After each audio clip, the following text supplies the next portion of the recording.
Bonjour à tous, merci de nous rejoindre pour ce nouveau webinaire de la FPBN, la section SOPSI, sommeil et psychiatrie, une section que nous coordonnons moi-même, donc je suis le professeur Geoffroy à Paris et la professeure Carmen Schroeder à Strasbourg. Pour ce webinaire, on a deux soutiens institutionnels, Idorsia et Janssen, que nous remercions. Et on a aussi le support logistique de Come2Evidence qui nous accompagne, la FPBN et l'ensemble de ces webinaires, et que je remercie là aussi grandement pour toute leur aide infiniment précieuse.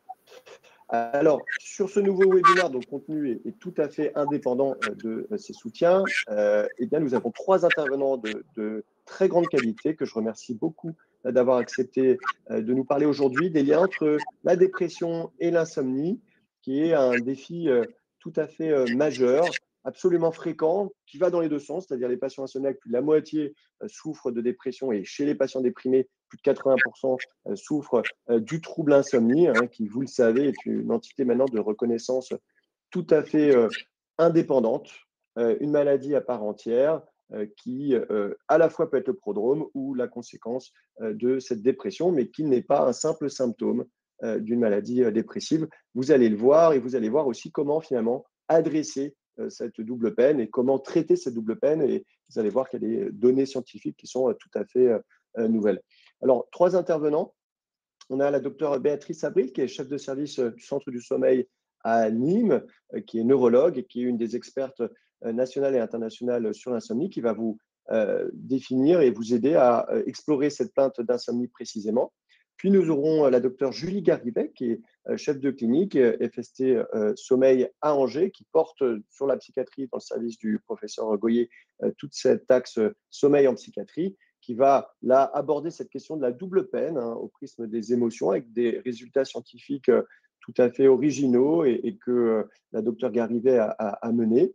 Et puis enfin, vous aurez la docteure Julia Marouani, qui est maître de conférence à l'Université de Paris-Cité, qui travaille à l'hôpital Bichat et qui va parler de la question du défi thérapeutique chez ces patients-là, là encore avec des données tout à fait nouvelles et certains travaux que la docteure Marouani a elle-même menés.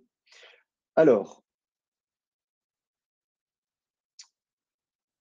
juste après, donc, vous vous rappelez hein, que si vous voulez suivre l'ensemble de l'actualité de cette section SOPSI, eh bien, je vous invite à devenir membre de l'AFPBN pour pouvoir suivre toutes les actualités de notre section sommeil et psychiatrie, mais aussi des autres sections de la psychiatrie biologique de notre association nationale. Enfin, un petit détail technique, vous avez un onglet qui s'appelle Questions sur lequel vous pouvez poser vos questions. Et celles-ci seront traduites et répercutées aux différents orateurs à la fin. Chacun des orateurs aura 15 minutes de présentation et à la fin, nous aurons la chance d'avoir l'ensemble des intervenants qui va revenir sur scène et nous aurons tous ensemble un temps d'échange et de réponse à vos questions. Très bon webinaire à tous. Et donc, Béatrice, c'est à toi. Merci beaucoup. Bonjour tout le monde, merci Pierre de la présentation, merci de m'avoir invité à parler de l'insomnie. Donc je vais vous parler du diagnostic d'insomnie en consultation. Et pour commencer, conflit d'intérêt avec Idorsia, dont je suis consultante. Donc déjà, un petit peu savoir la prévalence de l'insomnie, maladie très fréquente, 16% de la population dans la dernière revue de la littérature, 8% insomnie sévère, plus les femmes, plus avec l'âge. Pour un ordre d'idée, c'est la même prévalence que l'obésité de plus de 18 ans dans le monde. Donc, c'est vraiment important, un coût économique important, mais aussi au niveau santé, problèmes cardiovasculaires, troubles de l'humeur. Donc, quelque chose à prendre en compte. Donc, déjà, quels sont les critères diagnostiques d'insomnie?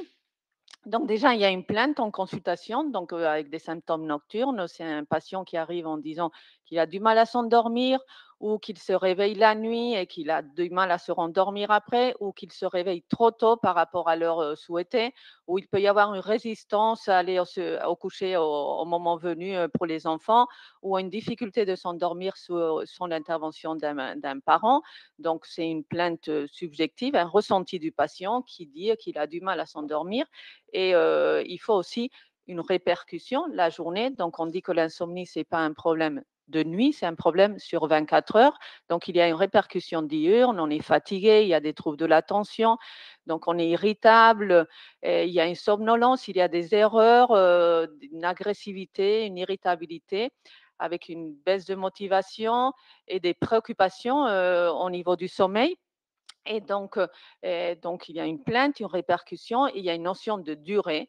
Donc, pour parler d'insomnie chronique, il faut que ces éléments surviennent au moins 3 fois par semaine, plus de 3 mois. Donc, quelques subtilités, on dit que c'est persistant si c'est plus de 3 mois, et on continue et récurrent 2 épisodes dans l'année. Donc, c'est ces 3 critères essentiels pour pouvoir mettre une étiquette d'insomnie chronique. Après, il y a l'insomnie épisodique, plus d'1 mois, mais moins de 3 mois. Donc, déjà, Pierre en a parlé au début. Donc, il y a eu un changement au niveau de la classification du sommeil et du DCM5. C'est qu'avant, on parlait d'insomnie primaire et insomnie secondaire. Donc, on avait tendance, en tout cas moi en tant que neuro, de dire insomnie secondaire. Typiquement, il y a une insomnie et dépression. L'insomnie est secondaire à la dépression. Donc, on traite la dépression et l'insomnie va rentrer dans l'ordre. Donc, ce paradigme a changé, et heureusement. Et donc là, on parle d'insomnie isolée et insomnie comorbide, sans différenciation, et on traite autant l'insomnie que la pathologie à quelle comorbidité. Donc, c'est vraiment un changement, et ça donne la place à l'insomnie qu'il faut, une maladie à part entière. Donc, du coup, comme on évalue l'insomnie, donc un patient arrive en consultation, donc, tout ça, c'est guidé par les guidelines, hein, l'update de 2023. Donc, la première chose à faire, c'est une anamnèse complète. Donc, bien évidemment, on va parler des antécédents personnels et familiaux de traitement. Et après, on va recentrer sur le sommeil. Donc, question basique, depuis quand vous ne dormez pas? Est-ce que c'est depuis toujours? Est-ce qu'il y a eu un événement? Et qu'est-ce qui se passe? Pourquoi vous êtes gêné? Ben, parce que j'ai été arrêtée, parce que je fais des erreurs, j'ai des problèmes pour conduire. Et qu'est-ce que vous faites? Donc là, on va centrer sur l'agenda de sommeil. Donc, à quelle heure vous vous couchez? À quelle heure vous vous endormez? À quelle heure vous vous réveillez? Est-ce que vous êtes en forme le matin? Pas en forme? Et toutes les mesures, les notions d'habitude de sommeil. Est-ce que vous prenez combien de café? Vous fumez, etc. Alcool, les cogitations et les stratégies qu'ils ont mis en route. Donc, vous ne dormez pas depuis un nombre d'années. Donc, qu'est-ce que vous faites? Typiquement, je me couche plus tôt, ou j'ai arrêté de faire de sport parce que je suis fatiguée. Donc, on va faire un récit assez classique des problèmes de sommeil. Et on va parler aussi de comorbidité. Donc, on va demander s'il y a des troubles anxieux, des syndromes dépressifs, troubles psychotiques, troubles de la personnalité. On va demander des affections médicales. Est-ce qu'il y a des pathologies douloureuses? Est-ce qu'il y a un problème de la thyroïde? Est-ce qu'il y a des pathologies neurologiques? Donc, il y a une incidence des troubles de sommeil dans tout ce qui est pathologie neurologique très importante, CEP, Parkinson. On va parler de médicaments, quel traitement vous prenez et quand vous le prenez, le matin et le soir. Et on va voir d'autres pathologies de sommeil. Donc, les pathologies de sommeil les plus fréquentes qui peuvent entraîner ou aggraver une insomnie, c'est typiquement le syndrome des jambes sans repos, très fréquent, et qui induit une insomnie d'endormissement. Donc, on va avoir les troubles du rythme circadien, ce qu'on appelle le décalage de phase, l'avance de phase, les rythmes irréguliers. On va éliminer aussi des troubles respiratoires. Donc, est-ce que vous ronflez? Est-ce que vous arrêtez de respirer? Et on va évaluer aussi s'il y a des parasomnies, du sommeil lent profond, comme des éveils confusionnels ou du somnambulisme, ou des troubles du comportement en sommeil paradoxal. Vous savez, c'est les personnes qui vivent les rêves. Donc, on va faire une enquête assez détaillée. Et par la suite, on va encore mieux caractériser la plainte par des échelles de questionnaires. Donc, attention, c'est des échelles de dépistage, hein, ce n'est pas diagnostic, qui vont aider à mesurer la plainte d'insomnie, explorer les caractéristiques, les conséquences. Et on peut aussi les utiliser en consultation de suivi pour voir l'efficacité du traitement et la progression des symptômes. Ce qui est assez facile, c'est que c'est des auto-questionnaires, donc qu'on peut donner en salle d'attente, que le patient peut remplir et du coup les voir assez rapidement en consultation. Donc, celle que nous, personnellement, on utilise le plus, c'est l'index de sévérité de l'insomnie, c'est EASY. C'est un questionnaire sur le mois dernier pour savoir la nature de l'insomnie, la sévérité. C'est assez rapide, la cotation, le calcul est assez rapide et ça peut donner une idée de la sévérité de l'insomnie. Vous avez aussi une autre échelle, l'index de Pittsburgh, qui regarde l'insomnie, mais aussi les troubles respiratoires, les médicaments. Cette échelle est un peu plus complexe et le calcul, le score, c'est un peu compliqué. Voilà, est-ce qu'en consultation de routine me semble un peu trop chronophage à mon goût. Donc après, on peut mesurer les conséquences avec, par exemple, l'échelle d'Edwards, que vous connaissez tous, de la somnolence. Donc, les patients insomniaques sont plus fatigués que somnolents, mais si vous voyez quelqu'un qui remplit, assis en train de parler à quelqu'un 3 sur 3, voilà, ça doit quand même un petit peu alerter. Donc, ça peut nous donner un avis sur la conséquence. On a des échelles de fatigue aussi, Pichot, fatigue de 14 items, donc chacun s'approprier la sienne. Et bien évidemment, il y a des échelles de dépression et d'anxiété que vous connaissez bien plus que moi, donc chacun doit s'approprier de son échelle et peut-être se faire le petit carnet pour évaluer la répercussion de l'insomnie. Autre échelle intéressante, ça peut être l'échelle de sévérité syndrome des jambes sans repos. Et pour l'insomnie, si on a éliminé les syndromes des jambes sans repos, le questionnaire de Horn et Esbert, c'est un questionnaire qui évalue le chronotype du matin, du soir. Donc, si on a une suspicion de troubles circadiens, c'est intéressant, mais un peu difficile à côté aussi. Donc, on a fait les échelles si on peut. Et par contre, on va passer à l'agenda de sommeil. Donc, l'agenda de sommeil, c'est obligatoire dans la prise en charge de l'insomnie. Donc, il y a plusieurs formats. Le format papier que vous pouvez trouver sur Réseau Morphée, sur l'HAS, et le numérique. Donc, il y a une application faite à Bordeaux, Somnologs, qui vous pouvez télécharger et qui est très intéressante. Et donc, c'est un outil qui va être renseigné par le patient sur 15 jours ou 3 semaines et qui va nous donner ses habitudes de sommeil. Donc, je vous montre un agenda qu'on avait fait avec le groupe de réflexion sur l'insomnie chronique. Et vous voyez, le patient, le matin, va se lever et va décrire sa nuit. Donc, il va mettre une flèche, il s'est couché à 23 heures. Il a mis environ 1h30, 2 heures à s'endormir, donc il laisse en blanc.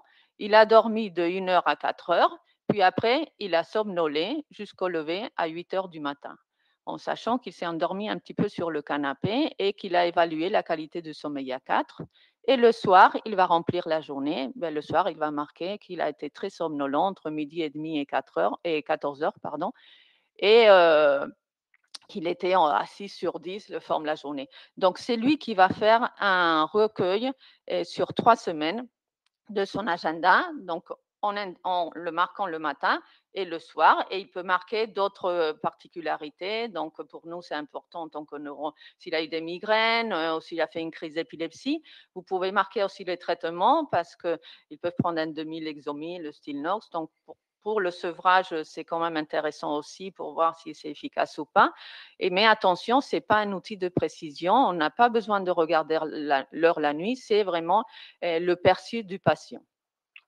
Je vous montre quelques exemples d'agenda. Ça, c'est un monsieur qui décrivait qu'il en avait ras-le-bol parce qu'il s'est réveillé dans la nuit. Donc, il était obligé de s'allonger 2 heures dans l'après-midi pour pouvoir tenir le soir. Donc, ça va être l'outil de base pour pouvoir travailler sur le traitement, tout ce qui est thérapie cognitivo-comportementale. Donc, ce monsieur se plaint d'insomnie, mais autant que cette fille, qui est une jeune étudiante qui s'endort en cours, qui se plaint d'insomnie. Donc, vous voyez les agendas tellement différents. Elle se couche entre 21 heures pardon, et 3 heures du matin et se lève entre 5 heures et 10 heures. J'ai un chat. Cette troisième agenda, on voit que ce patient se couche vers 23 heures, qu'il passe 5 heures sans dormir, 5-6 heures, et qu'il se lève à 7 heures du matin. Il dort en continu à partir en deuxième partie de nuit. Donc là, une enquête en consultation est nécessaire pour savoir qu'est-ce qu'il fait entre-temps. Est-ce qu'il reste au lit? Est-ce qu'il se lève? Est-ce qu'il n'a pas des impatiences qui l'empêchent de s'endormir? Donc c'est vraiment un outil hyper facile puisque c'est le patient qui le fait à la maison et très visuel qui permet d'avancer vraiment dans la prise en charge. Donc, c'est important aussi parce que du coup, le patient, il y a une prise de conscience de sa plainte et on valorise son ressenti et ça permet de travailler après avec lui, idéalement 2-3 semaines. Et je vous montre une dernière agenda. C'est un patient qui travaille de nuit, donc il a un chronotype du soir. Donc, il travaille jusqu'à 5 heures du matin et après, il dort le matin. Et quand il dort la journée, il dort très bien, mais quand il travaille de jour, comme il a un chronotype un peu du soir, il n'arrive pas à dormir très bien la nuit. Et donc, c'est vraiment un outil essentiel aussi et important de marquer le temps de vacances, des semaines de vacances, une semaine de vacances ou le week-end et des semaines de travail parce que le rythme peut changer. Et donc, on a fait la consultation, on a fait des questionnaires si on peut, et après, on a fait cet agenda. Quels autres outils on a pour l'insomnie? Donc, on a l'actimétrie. Donc, l'actimétrie, c'est une montre qui a un accéléromètre et qui mesure l'activité et le repos. Et c'est une mesure indirecte des rythmes veille-sommeil et qui nous donne cette image. Donc, en noir, c'est l'activité et quand vous voyez le rose, c'est le sommeil, ce qu'on pense être le sommeil. Ce n'est pas indiqué pour une insomnie chronique classique, c'est indiqué surtout si on a des troubles du rythme circadien et des rythmes réguliers, donc comme le travailleur posté au chronotype du soir, et si on a une suspicion des mouvements périodiques des jambes. Et donc c'est un outil assez intéressant. Et je finis avec la place de la polysomnographie dans l'insomnie. Donc, elle n'a pas une grande place, juste je précise, la polysomnographie, on a un enregistrement électroencéphalographique, des mouvements oculaires, l'enregistrement des mouvements oculaires, un électromyogramme mentonnier et tous les paramètres de la polygraphie ventilatoire, tous les paramètres respiratoires, donc sangle thoracique abdominal, la saturation en oxygène et la canule nasale. On a aussi dans la polysomnographie l'EMG. Et donc, la différence de la polygraphie, c'est qu'il n'y a pas les stades de sommeil, il n'y a pas EG, et la polygraphie n'a aucune indication dans l'insomnie. La polygraphie, c'est pour suspicion de ça chez un bon dormeur où il n'y a pas de trouble du sommeil, donc pas de place. Et quelle est la place de la polysomnographie chez l'insomniaque? Donc, il n'y a pas de place pour une insomnie classique, on va dire. Pourquoi? Parce que soit le patient dort très bien, donc ça ne reflète pas sa plainte, du coup, elle est assez déçue, soit il ne dort pas du tout, ça ne nous apporte rien. Donc, les places de polysomnose, c'est vraiment, il y a un long délai d'attente, donc il n'y a pas vraiment de place en première intention. On va faire une polysomnographie quand on a un doute sur d'autres troubles du sommeil, syndrome d'apnée du sommeil, mouvement périodique des jambes. Quand on a une insomnie, qu'on a fait le traitement, TCC, et ça ne marche pas, donc une insomnie résistante. Quand on a un professionnel de la route, par exemple, qui dit qu'il est somnolent, chauffeur poids lourd, donc pour bien caractériser, souvent il y a un SAS associé, donc on va le faire. Et s'il y a une discordance, donc un patient qui a été enregistré, qui a un bon sommeil, mais on a des doutes, discordance clinique avec une PSG, donc on va faire une polysomnographie. Et donc, qu'est-ce qu'il faut retenir du diagnostic d'insomnie? Donc, le diagnostic est clinique. On peut bien caractériser et donc ça va mieux aider à traiter le patient avec des échelles qui nous donnent une orientation un petit peu de type d'insomnie. L'agenda est obligatoire, c'est vraiment un outil formidable qui permet de bien soigner les patients insomniaques. Si on a l'occasion, on peut faire une actimétrie et la polysomnographie a des indications précises et n'est pas en première intention. Je vous remercie. Merci beaucoup, Béatrice. C'était très clair. Je pense que là, l'exploration, et on pourra débattre de certaines choses, on pourra débattre de la polysomnographie, parce que je sais qu'il y a pas mal de débats, notamment sur ça. Mais on y reviendra. Et Julie Garivet, du coup, va vous parler des liens, du double enjeu et notamment eh bien, du rôle des émotions qui, vous allez le voir, peut permettre d'orienter à la fois la clinique, mais aussi la thérapeutique, parce que c'est quand même ce qui, in fine, nous importe. Merci beaucoup, Julie. Merci Pierre. Donc, merci beaucoup pour l'invitation à ce webinaire. Donc, effectivement, on va parler un peu de troubles dépressifs associés aux troubles insomnie, puisque comme on l'a vu, l'insomnie est vraiment considérée maintenant comme un trouble à part entière auquel on va s'intéresser. Et on va vous parler de double peine au prisme des émotions. Donc, pourquoi on parle de double peine? Parce que le trouble insomnie, ça concerne beaucoup de patients qui traversent un épisode dépressif. On dit que on a à peu près 85% des patients qui traversent un épisode dépressif qui seront confrontés à une plainte d'insomnie. Et en plus de ça, le fait d'avoir un trouble insomnie associé à l'épisode dépressif, ça donnerait des symptômes dépressifs qui sont plus sévères, mais aussi qui seraient plus résistants aux traitements, notamment aux traitements antidépresseurs. Et enfin, le fait d'avoir cette insomnie associée à la maladie dépressive entraînerait plus de risques de rechute, notamment lorsque, suite au traitement de la dépression, on a des symptômes résiduels de troubles insomnie qui n'ont pas été traités à part entière.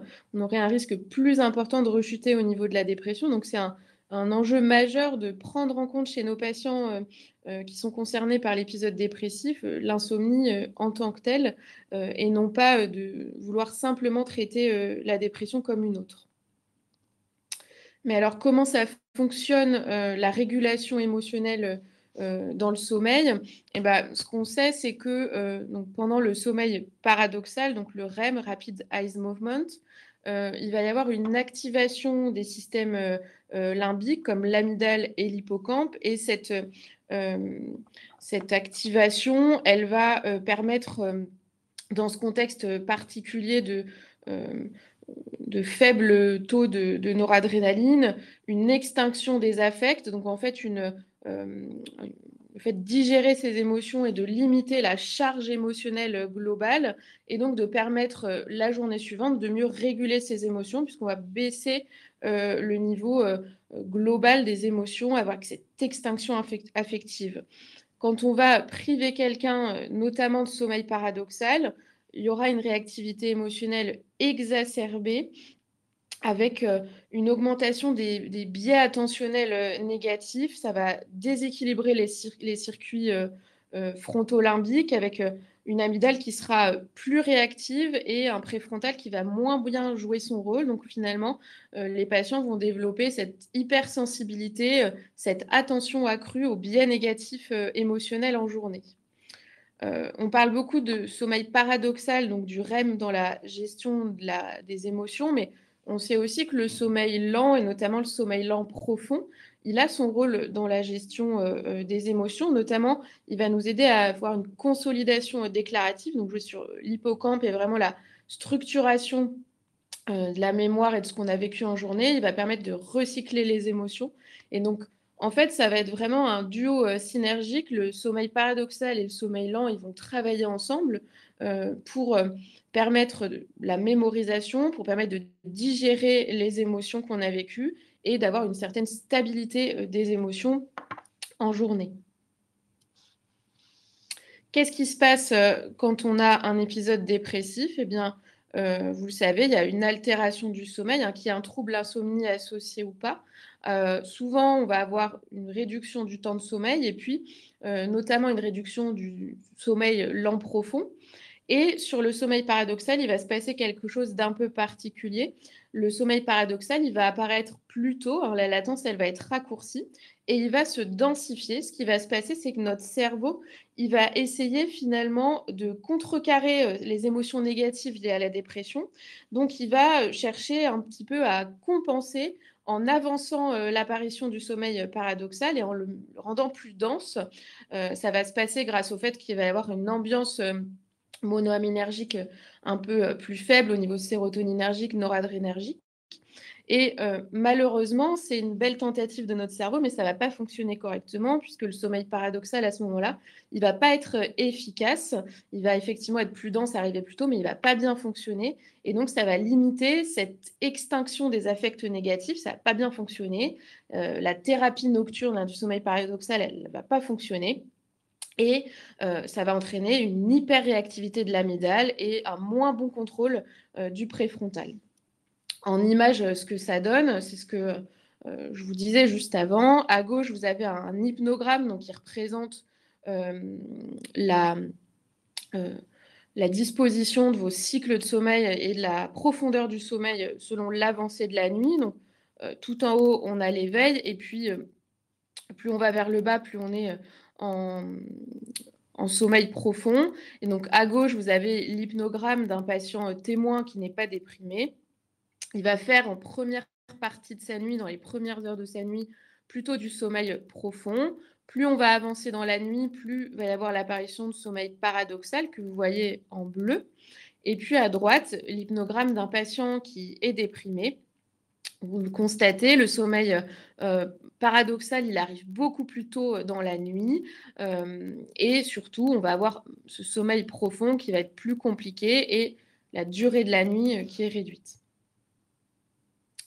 Maintenant, donc on a parlé dépression et régulation émotionnelle. Si on s'intéresse à insomnie et régulation émotionnelle, on va retrouver, vous allez voir, des facteurs communs. Donc, dans le trouble insomnie isolé, sans épisode dépressif, on va avoir également une hyperactivité de l'amygdale qui va être donc hyperactive et notamment face aux émotions négatives, toujours avec ce biais vers le négatif. On va avoir un contrôle du préfrontal qui va être déficient, donc moins bien réguler, moins bien inhiber les émotions, moins bien gérer ses émotions. La plasticité émotionnelle, elle va s'affaiblir dans la nuit. Et puis, on a ce fameux cercle vicieux dans le trouble insomnie avec des émotions négatives qui favorisent l'insomnie et l'insomnie en elle-même qui aggrave la gestion des émotions. Donc, qui va de nouveau favoriser ce biais sur les émotions négatives, qui va favoriser l'insomnie, etc., etc. C'est vraiment le cercle vicieux de l'insomnie qu'on connaît. Ça a été montré aussi en imagerie cérébrale fonctionnelle. Donc là, je vous ai mis des exemples. Sur le schéma du haut, donc on voit l'activité de l'amygdale, là, qui est zoomée en bleu. Il y a un groupe de patients qui dormaient, et donc le slip là en noir, et puis un groupe de patients qu'on a maintenu éveillés, qu'on a mis en dette de sommeil. On a comparé ces deux groupes. Donc le groupe éveillé, là, c'est wake en gris clair. On voit qu'il y a une diminution de l'activité de l'amygdale significativement plus importante, en tout cas un changement vers la diminution par rapport à l'activité de base de l'amygdale plus importante chez les patients qui dormaient, par rapport aux patients qui étaient en dette de sommeil, qui, eux, avaient au contraire tendance à une augmentation de l'activité de leur amygdale. Et puis, juste en dessous, ça représente plutôt la connectivité entre l'amygdale et le cortex préfrontal qui va nous aider à contrôler. Et vous voyez qu'il y a une tendance inverse. Donc, dans l'insomnie, chez les patients qui dorment moins bien, on va avoir une diminution de cette connectivité. Et au contraire, les patients qui ont dormi après cette période de sommeil vont améliorer la connectivité entre leur amygdale, entre les émotions et entre le préfrontal qui va nous permettre de réguler tout ça.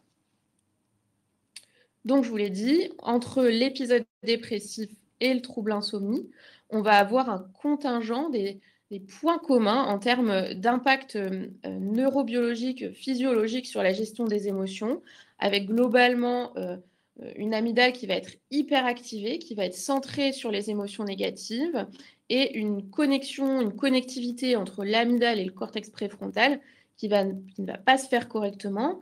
Tout ça est médié globalement par le sommeil paradoxal, mais pas que. Vous l'avez vu, le sommeil profond va nous aider aussi là-dedans.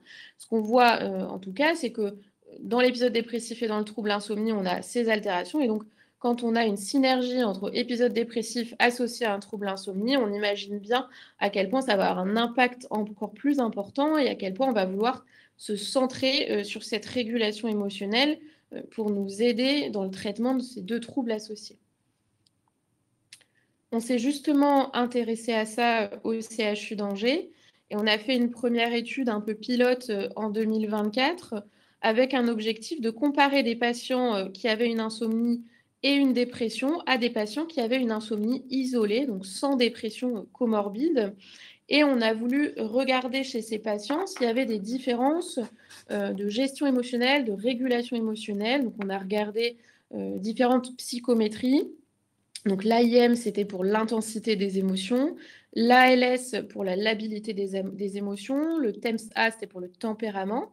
CERQ, c'était pour les stratégies de régulation des émotions, quelles stratégies cognitives les patients utilisent.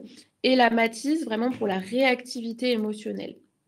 On a donc regardé à un instant T des patients qui avaient une insomnie clinique, donc avec l'index de sévérité de l'insomnie qui vous a été présenté juste avant, qui est vraiment notre gold standard. Et puis, on a, pour évaluer la dépression, on s'est basé sur les critères du DSM-5 de l'épisode dépressif caractérisé, puis on a confirmé et évalué l'intensité de la dépression avec la MADRS, la Montgomery, pour avoir cet hétéro-questionnaire commun entre les deux groupes, avoir l'intensité de la dépression.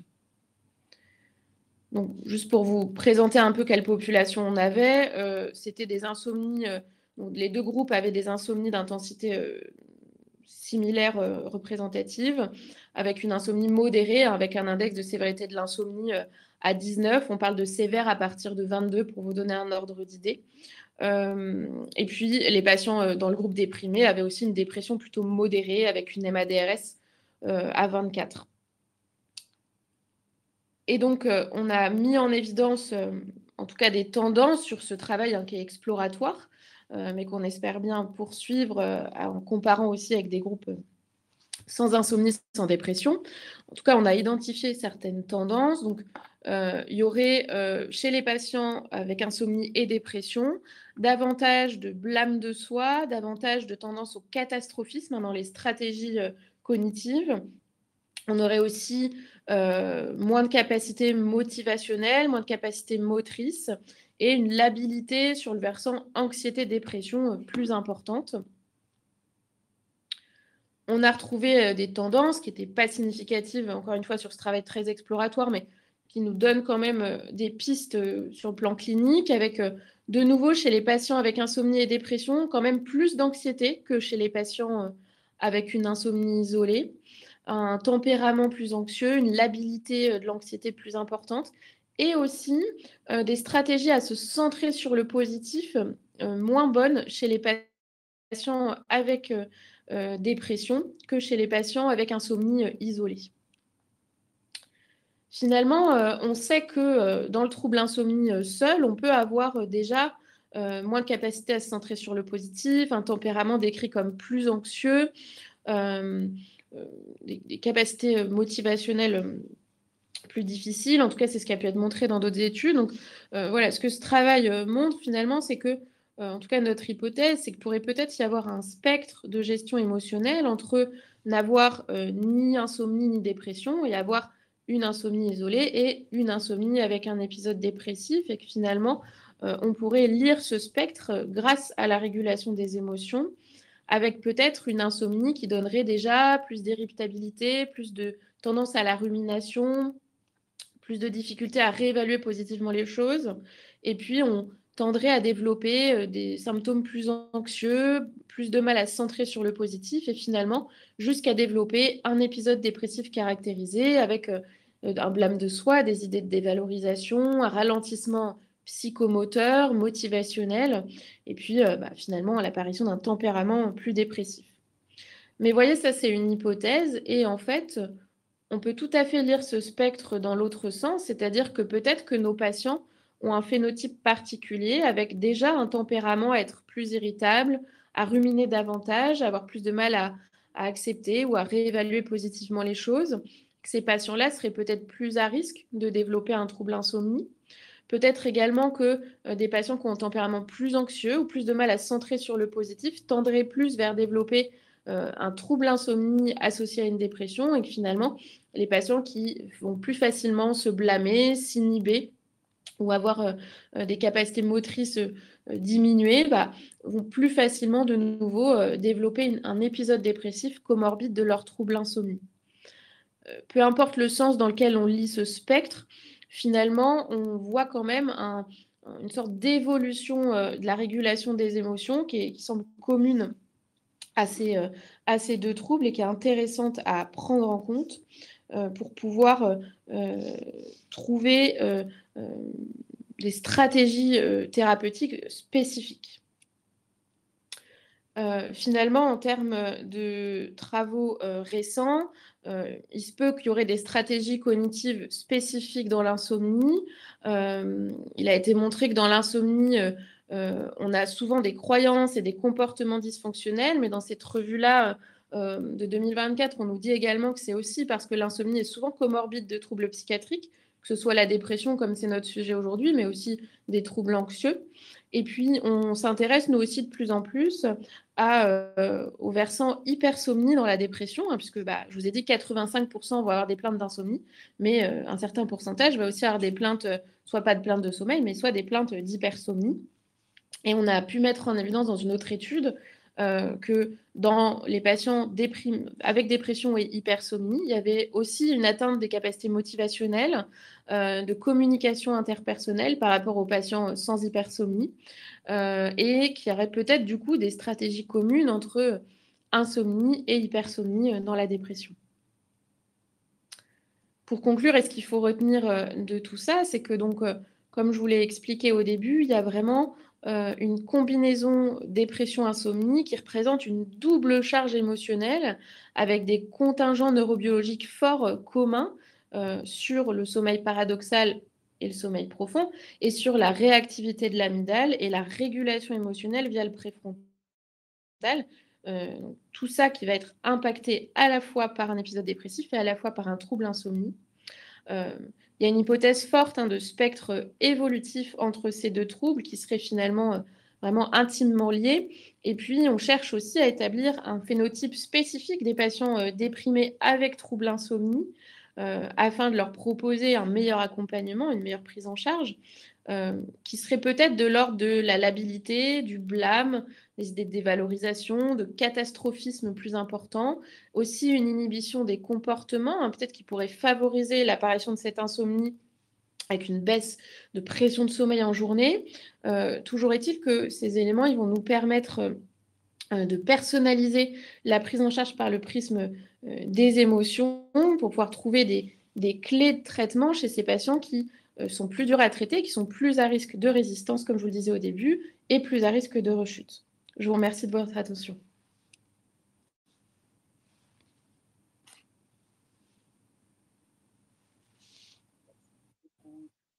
C'était très clair. Et maintenant, nous avons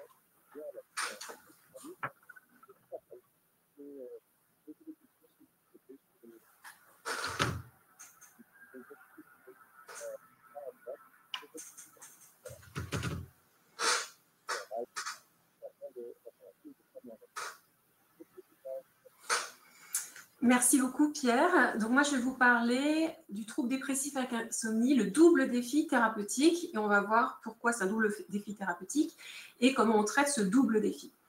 Donc pourquoi déjà c'est un double défi thérapeutique? La première chose, comme l'a dit le docteur Garibay, les troubles dépressifs jouent un rôle dans les manifestations cliniques du trouble insomnie, avec un phénotype du trouble insomnie qui est plus sévère. En effet, les patients avec un trouble insomnie et dépression ont une tendance au catastrophisme, à la dévalorisation. Sur le plan émotionnel, les patients avec insomnie et dépression présentent plus de labilité anxieuse et dépressive que les patients avec insomnie isolée. Et sur le plan comportemental, comme nous a dit Dr Garibay, les patients avec trouble insomnie et dépression présentent une hyporéactivité avec inhibition motrice et motivationnelle. Et puis, l'insomnie joue aussi un rôle central dans les troubles de l'humeur. Déjà, le trouble insomnie est présent à tous les stades de la maladie. Au stade prodromique, pendant le syndrome de Cronos, qui est l'ensemble des symptômes prédictifs d'une rechute imminente, pendant la phase aiguë de l'épisode et pendant les périodes de rémission. Le trouble insomnie va impacter la trajectoire du trouble de l'humeur et constitue finalement à la fois un facteur de risque pour l'incidence, la rechute et la récurrence de ces troubles.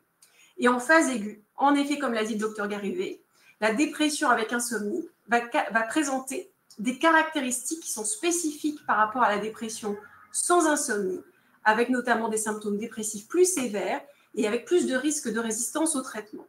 Donc déjà, on peut se dire que le trouble dépressif avec insomnie va constituer un double défi thérapeutique. Et la question qu'on doit se poser, c'est est-ce qu'il y a une prise en charge spécifique du trouble insomnie associé au trouble de l'humeur? Ce que nous disent les recommandations européennes, c'est que la TCCI, donc la thérapie comportementale et cognitive de l'insomnie, est le traitement de référence du trouble insomnie, qu'il soit isolé ou avec des comorbidités, ce qui inclut le trouble insomnie avec épisode dépressif caractérisé.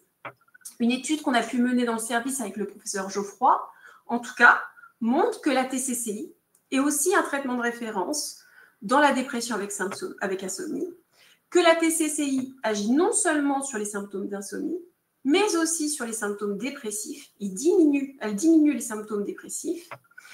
Et en effet, dans le cadre du trouble insomnie associé à la dépression, par rapport à la simple éducation, en tout cas thérapeutique, du sommeil, elle permet de réduire la sévérité de l'insomnie, même de changer de catégorie de sévérité d'insomnie, de passer d'une insomnie sévère à modérée ou modérée à légère, d'augmenter la réponse aussi au traitement, avec 30% des patients qui voient leurs symptômes d'insomnie réduits de 50% et avec 20% des patients qui ont une rémission de leur insomnie.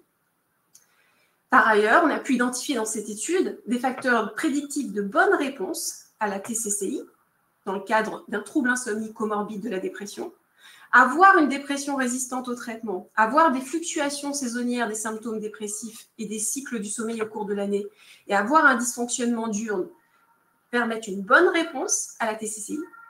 Et dans les facteurs de mauvaise réponse, on a pu identifier qu'une durée de sommeil plus courte prédisait une moins bonne réponse.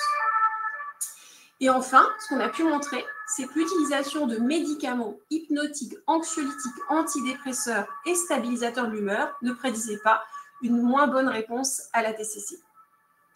Donc ça, c'était une étude qu'on avait menée au centre Chronos. Il y a eu d'autres études qui ont été menées, notamment par l'équipe d'Irvine, avec une étude publiée dans JAMA Psychiatrie en 2022, qui montre que la TCCI, non seulement donc, agit sur les symptômes dépressifs, donc agit sur la dépression et l'insomnie, mais aussi est préventive de la rechute dépressive, avec une réduction de 50% de la rechute dépressive. Donc, la TCCI est un traitement finalement curatif du trouble insomnie avec dépression, mais aussi prévient la rechute dépressive. Alors, les recommandations européennes mettent l'accent aussi sur l'utilité des chronothérapeutiques dans le trouble insomnie associé à la TCCI. La luminothérapie et l'exercice physique seraient utiles en tant que thérapie complémentaire à la TCCI avec un niveau de preuve de rang B. Et il montre aussi que la luminothérapie serait plus efficace sur la diminution finalement de l'éveil nocturne. Ça a été mesuré aussi bien par un agenda du sommeil que par l'actimétrie. Et ce qu'on peut se dire finalement, alors tout cela bien sûr, je reviens là-dessus, la luminothérapie, il y a aussi un moment d'exposition qui est préconisé, une durée d'exposition qui est préconisée, une intensité lumineuse, un spectre lumineux qui est préconisé en fonction du profil d'insomnie. Et en tout cas, dans le trouble insomnie avec dépression, il y aurait possiblement un intérêt tout particulier de la luminothérapie. Pourquoi? Parce que la luminothérapie est aussi un traitement antidépresseur de la dépression, aussi bien unipolaire que bipolaire. Il y a des études qui montrent qu'il n'y a pas de différence d'efficacité entre la luminothérapie et les antidépresseurs sur le score de dépression. Et puis, il y a des études aussi du professeur Geoffroy qui montrent que la combinaison luminothérapie plus antidépresseur est plus efficace sur les symptômes dépressifs que la monothérapie d'antidépresseurs. Donc finalement, dans le cadre du trouble insomnie comorbide d'un trouble de l'humeur, la luminothérapie présente un intérêt tout particulier parce qu'elle présente un haut niveau de preuve comme antidépresseur avec un délai d'action précoce d'ailleurs dès une semaine de traitement. Et puis, même si dans les recommandations européennes sont précisées que la luminothérapie agit que sur l'insomnie, possiblement que la combinaison agirait de manière plus efficace, non seulement sur les symptômes d'insomnie, mais aussi sur les symptômes de dépression. Une autre étude du JAMA montre que la luminothérapie augmente aussi la réponse thérapeutique et la rémission dans les troubles de l'humeur. Pour ce qui est de l'exercice physique, donc c'est une autre chronothérapeutique, les recommandations européennes préconisent aussi l'efficacité de l'exercice physique en complément des thérapies cognitivo-comportementales de l'insomnie sur le trouble insomnie. Pourquoi? Parce que l'exercice physique, sur les paramètres objectifs du sommeil, diminuerait l'éveil nocturne, améliorerait l'efficacité du sommeil. Sur les paramètres plus subjectifs, l'exercice physique permettrait une augmentation de la qualité du sommeil, permettrait aussi d'augmenter la durée totale du sommeil, permettrait aussi de diminuer la latence d'endormissement.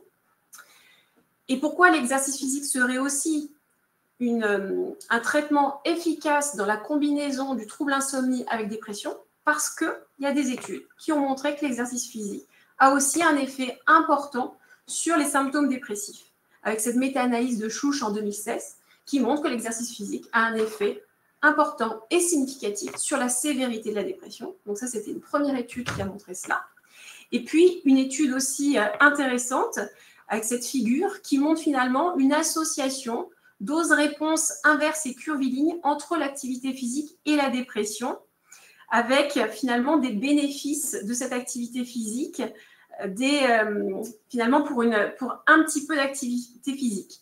Donc cette étude est très intéressante parce qu'elle montre que les bénéfices de l'activité physique sur les symptômes dépressifs s'opèrent dès qu'on fait un peu d'activité physique, ce qui va un peu à l'encontre des recommandations actuelles sur le nombre de minutes d'activité physique qu'on doit faire par semaine. Il est indiqué qu'il faut faire 150 minutes d'activité physique pour la prévention des maladies cardiovasculaires ou pour le sommeil. Et bien là, en tout cas, pour la dépression, faire un peu d'activité physique serait bénéfique et même les bénéfices sont attendus dès qu'on passe de pas d'activité physique à un peu d'activité physique. Donc enfin, les recommandations européennes disent que pour le trouble insomnie, ça serait judicieux de combiner la TCCI avec les chronothérapeutiques, comme la luminothérapie, l'exercice physique, avec une efficacité finalement sur le long terme de cette combinaison, sur le temps total de sommeil, sur la latence d'endormissement et sur les éveils nocturnes. Qu'en est-il finalement de la combinaison de traitements dans la dépression? Ce n'est pas encore étudié, mais on s'imagine bien que la combinaison TCCI plus chronothérapeutique aurait toute sa place, puisque finalement, la dépression, les troubles de l'humeur sont des pathologies de l'horloge biologique. Et dans le cadre d'un PHRC, c'est ce qu'on va étudier dans le centre chrono, c'est une étude multicentrique qui va inclure d'autres centres. On va étudier la combinaison d'un antidépresseur avec des chronothérapeutiques, incluant la luminothérapie, mais aussi la psychoéducation sur le sommeil, dans le trouble insomnie associé à la dépression. Pourquoi? Parce que les troubles de l'humeur, on sait qu'ils sont profondément liés aux perturbations des rythmes biologiques de l'organisme, que la pathogenèse des troubles de l'humeur résulte d'une interaction complexe entre plusieurs systèmes biologiques interdépendants, l'axe hypothalamo-hypophysaire, la régulation circadienne des neurotransmetteurs, la phototransduction par la lumière, la fonction immunitaire et les processus veille-sommeil. Et lorsque un ou plusieurs de ces systèmes sont perturbés, quand il y a un jet lag, quand il y a un changement de saison, quand il y a une naissance, quand il y a une utilisation de substances ou quand il y a un autre mécanisme comme une dépression, l'équilibre physiologique va être compromis et ça va prédisposer encore plus aux épisodes dépressifs. Donc, tous les patients ne répondent pas à la TCCI. Dans le cas du trouble insomnie, 50% des patients répondent à la TCCI. Dans le cas du trouble insomnie comorbide d'une dépression, seulement 50% finalement des patients répondent à la TCCI. Donc, il existe deux hypothèses principales. La première, comme je vous l'ai dit, il y a ces perturbations de l'horloge biologique chez les patients atteints de troubles de l'humeur et de troubles insomnie. Et puis, la deuxième hypothèse, c'est qu'il existe un état d'hyperexcitation cognitive, un hyperéveil, une hyperréactivité émotionnelle qui peut être très, très physiologique dans les troubles de l'humeur, comme l'a montré le docteur Garivet, et qu'il va falloir cibler. Et donc, pour cela, pour cibler finalement aussi bien le trouble insomnie que les perturbations de l'horloge biologique sous-jacente, que cet état d'hyper-éveil ou de dysrégulation émotionnelle. On a voulu évaluer l'efficacité d'une nouvelle thérapie avec une approche multimodale au centre Chronos pour le traitement du trouble insomnie comorbide des troubles de l'humeur. Une nouvelle psychothérapie qu'on a développée avec le professeur Geoffroy et avec Émilie Stern, qui est psychologue dans le service sur 8 semaines, qui intègre des éléments de TCCI, de thérapie interpersonnelle et d'aménagement des rythmes sociaux qui ciblent les rythmes sociaux, mais aussi de chronothérapeutique qui vise à réguler les heures de sommeil et d'éveil de thérapie. La thérapie pleine conscience, puisqu'il y a des études qui montrent que la combinaison TCCI plus pleine conscience est plus efficace que la TCCI seule sur le trouble insomnie, mais aussi des éléments d'entretien motivationnel pour maintenir les effets dans le temps de cette combinaison de thérapie et aussi pour prévenir les rechutes. Donc l'objectif de notre étude, qu'on a soumis récemment avec le professeur Geoffroy et avec Émilie Stern, a été d'évaluer l'efficacité d'une nouvelle thérapie dans le traitement du trouble insomnie comorbide à un trouble psychiatrique, aussi d'étudier les facteurs prédictifs de réponse pour le traitement de l'insomnie chronique chez l'adulte. Et nos résultats ont été de montrer finalement que cette thérapie, cette TCCI adaptée aux patients qui ont une dépression ou un trouble de l'humeur, permet de diminuer de manière significative la sévérité de l'insomnie, d'améliorer la qualité de sommeil, de diminuer l'hyper-éveil avec un effet stable et durable dans le temps. On a recherché aussi les facteurs prédictifs d'une bonne réponse à cette nouvelle psychothérapie et les facteurs prédictifs de mauvaise réponse. Qu'est-ce qui prédisait une bonne réponse? C'est dès que l'intervention finalement était efficace sur la qualité de sommeil ou sur les symptômes anxieux et dépressifs. Et ce qui prédisait une moins bonne réponse, c'était les scores initiaux élevés à l'échelle de Difficulties in Emotion Regulation Scale, qui est une échelle de régulation émotionnelle. Et donc, dès que le patient avait vraiment un trop haut niveau de déficit de régulation émotionnelle, ça prédisait une moins bonne réponse. Et surtout, s'il avait un accès limité aux stratégies de régulation émotionnelle et une difficulté à s'engager dans un comportement orienté vers un objectif. Donc, ce que nous dit cette étude, c'est qu'il va falloir, malgré l'intégration de la méditation, l'intégration de chronothérapeutique associée à la TCCI, cibler encore plus les difficultés à accomplir des tâches lorsqu'on éprouve des émotions négatives et cibler encore plus les stratégies de régulation émotionnelle. Donc, il existe une efficacité des traitements de référence du trouble insomnie sur le trouble insomnie comorbide d'un trouble de l'humeur, en tout cas de la TCCI. Cependant, on a une efficacité partielle avec 30% de réponse versus 50% dans le trouble insomnie sans comorbidité, avec les hypothèses principales de dysrégulation émotionnelle et d'anomalies chronobiologiques à traiter dans l'insomnie avec dépression. Et aussi comme hypothèse qu'il existe finalement des facteurs prédictifs de bonne réponse et de mauvaise réponse qui sont différents dans le trouble insomnie avec dépression que dans le trouble insomnie sans comorbidité. Donc les perspectives de recherche, c'est vraiment améliorer, faire des études pour évaluer l'efficacité plutôt d'une combinaison de traitements avec une approche multimodale qui intégrerait la TCCI, les chronothérapeutiques de la MBCT et peut-être d'autres stratégies et encore plus cibler les stratégies de régulation des zones notions. Je vous remercie et je remercie toute l'équipe clinique Chronos et de recherche. Merci beaucoup.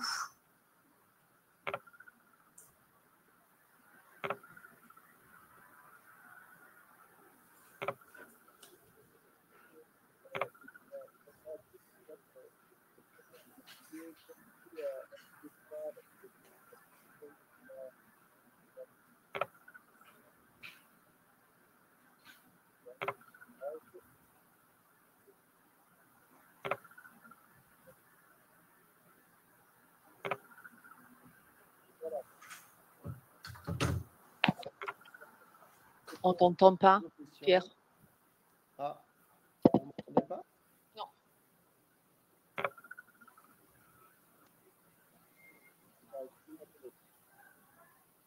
Non. On ne t'entend pas bien en tout cas. Et là, est-ce que vous m'entendez? Est-ce que ça fonctionne? Mieux. Ouais, parfait.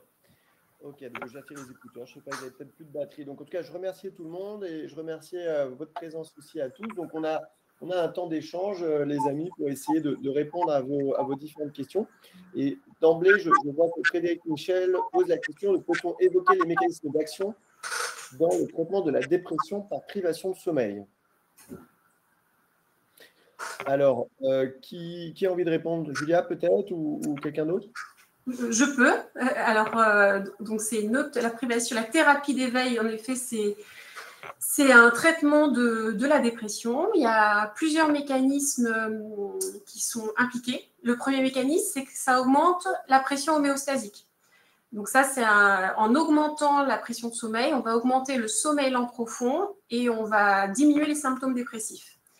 Il y a aussi un mécanisme chronobiologique avec une action de la privation de sommeil sur le sommeil paradoxal. Et puis, il y a d'autres mécanismes avec une action aussi sur les monoamines, comme la sérotonine, la dopamine, la noradrénaline, et aussi tout l'axe glutamatergique, avec la privation de sommeil qui a des effets précoces, comme la kétamine, qui sont aussi intéressants, et des études qui montrent vraiment au niveau de l'imagerie fonctionnelle un effet immédiat de ce traitement sur les zones de régulation des émotions.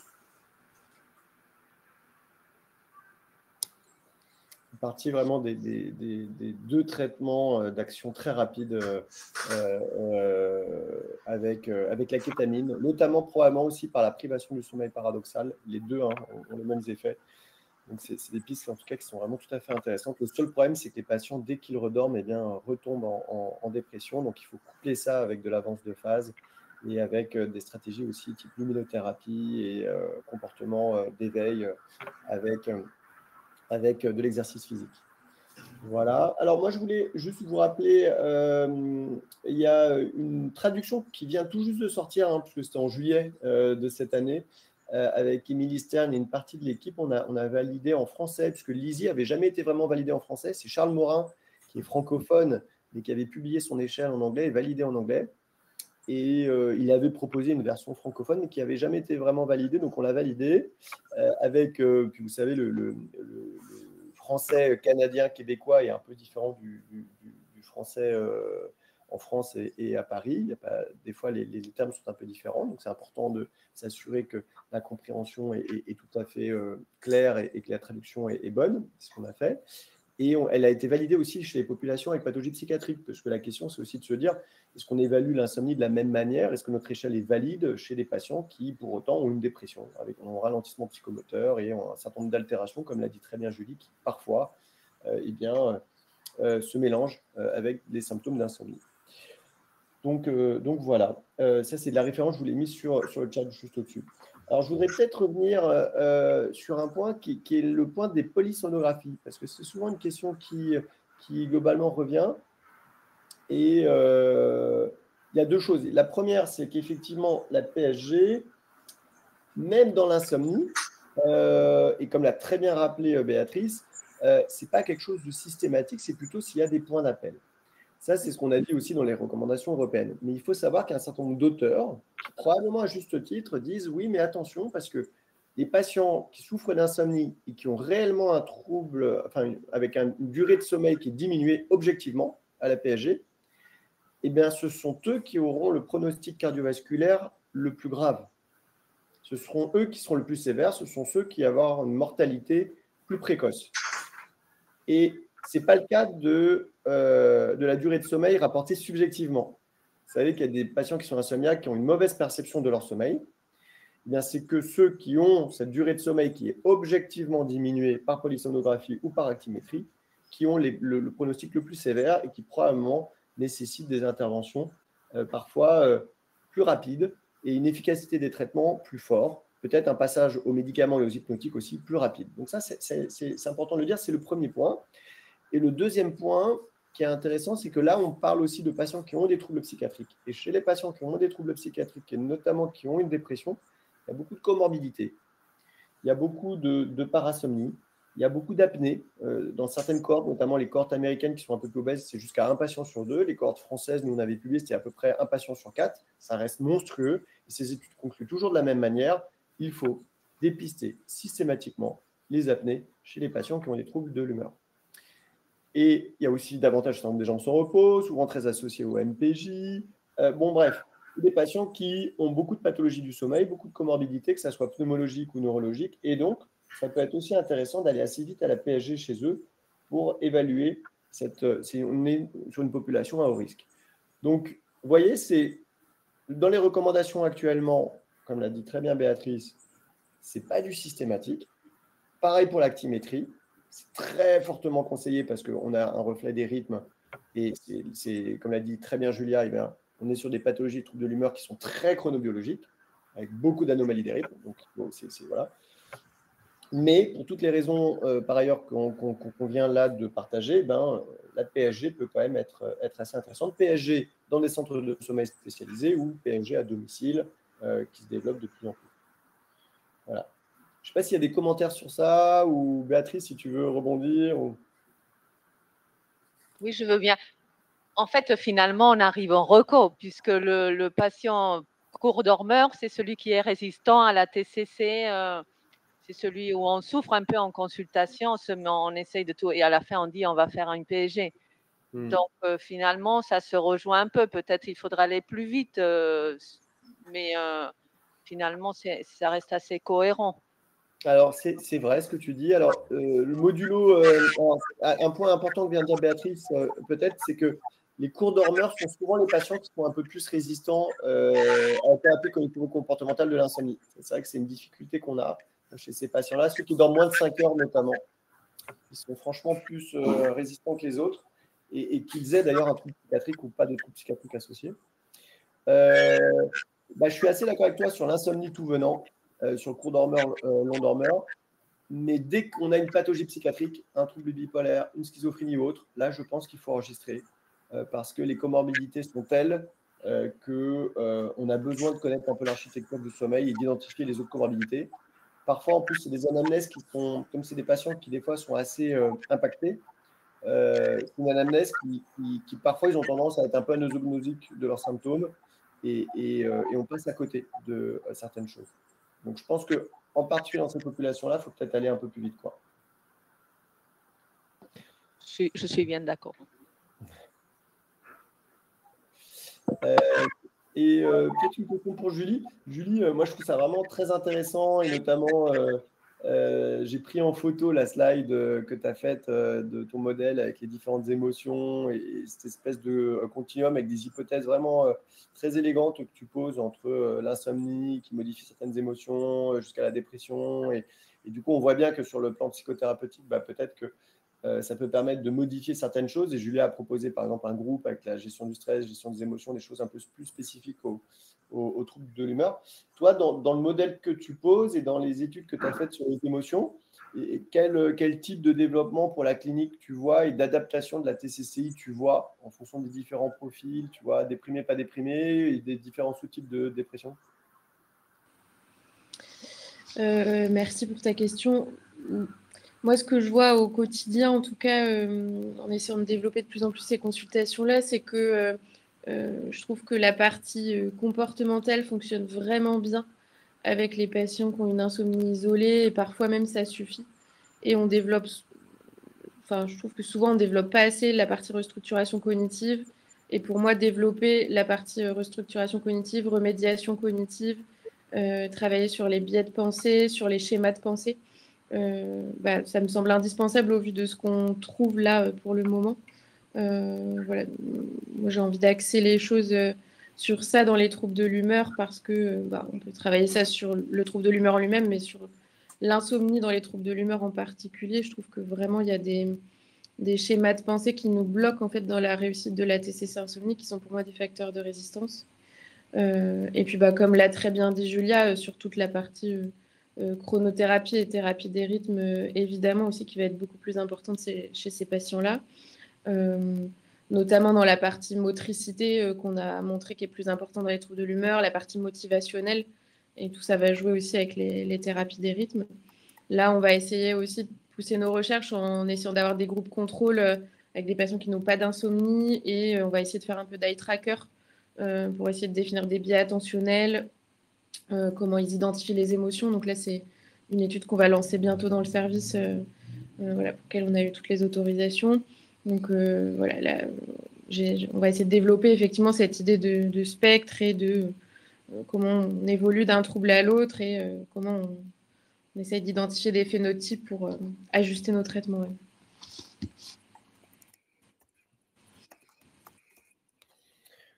Eh bien, merci Julie. Moi, je trouve que c'est effectivement tous les aspects cognitifs, c'est souvent travaillé en individuel, assez peu en groupe, mais il faut, tu vois, t'entendre. C'est pas des pistes forcément que nous on a creusé là sur les types de développement qu'on fait, mais je pense que si vous faites ça à Angers, ça serait vraiment très chouette, très intéressant de voir ça.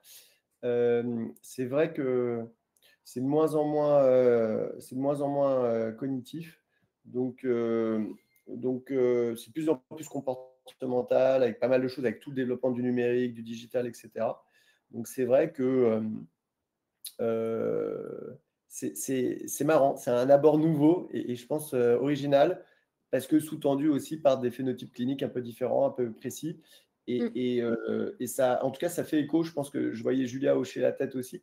Nous, à certains patients chez lesquels on est un peu en impasse thérapeutique, avec des fonctionnements, des gens qui sont qui ont des ancres cognitives sur certaines pensées très catastrophistes, et on sent bien en fait que les mesures comportementales arrivent un peu à bout, et il pourrait y avoir des choses un peu intéressantes à travailler chez ces patients-là. En tout cas, bon, on va s'arrêter là parce qu'on a déjà pas mal dépassé. Ça ouvre plein de pistes, et tant mieux. Il reste plein de choses encore à préciser et à travailler. Donc encore merci beaucoup à toutes les trois. C'était passionnant. J'espère que ça vous a également intéressé. Merci. Je remercie la FPBN et Come to Evidence pour tout ça, et je vous dis à très bientôt. Vous allez avoir le replay présent sur la page SOPSI, et voici un autre webinar, par exemple, proposé là par la section neuropsychopharmacologie sur les violences pharmacologiques et la soumission chimique, les enjeux médico-légaux, qui est organisé par Hervé Javelot et Mathieu Lacambre. Voilà, donc notez bien ce rendez-vous, et puis à très vite pour un autre rendez-vous sommeil.